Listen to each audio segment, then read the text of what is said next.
Oke, ada pertanyaan lagi.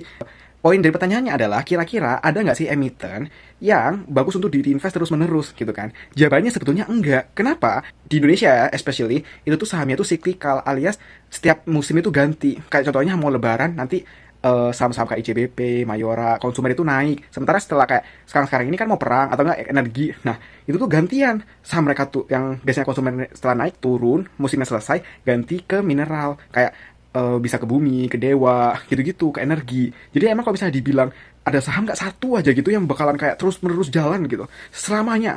Mungkin kalau misalnya dijawab sih bank ya, karena bank selalu tetap sama segitu-segitu doang. Dan tapi keuntungan dari bank itu tuh kebanyakan cuma dari dividen gitu. Dividen sama capital gain sebetulnya kalau secara 10 tahun itu naik, cuma nggak sederes itu juga gitu loh. Nah, kita tuh harus ganti emiten setelah kita take profit. Jadi kalau misalnya kita tujuannya misalnya gini, kita plan kayak di saham ini aku mau sampai 2 tahun, target price-nya segini. Kalau udah nyentuh langsung TP gitu. Nyentuh TP ganti lagi, cari lagi. Nyentuh lagi TP lagi, ganti lagi. Seperti itu terus-menerus sampai menggulung.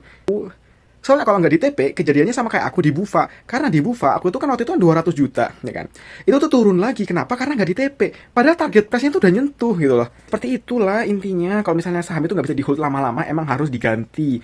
Karena di Indonesia emang kayak gitu cara mainnya. Nggak, bukan kayak US ya. Kalau US kan terusan aja terus, ya udah gitu, di trade aja bisa. Tapi ini Indonesia ya. Terima kasih buat yang selalu nonton ya. Ternyata ada aja yang nonton aku yang terus-terus gitu, kayak di kayak ini orang dia bilang kayak misalnya, aku akan menjadi bukti saksimu kamu 200% bang. Ya Allah, terharu sekali saya gitu. Makasih ya udah nonton gitu.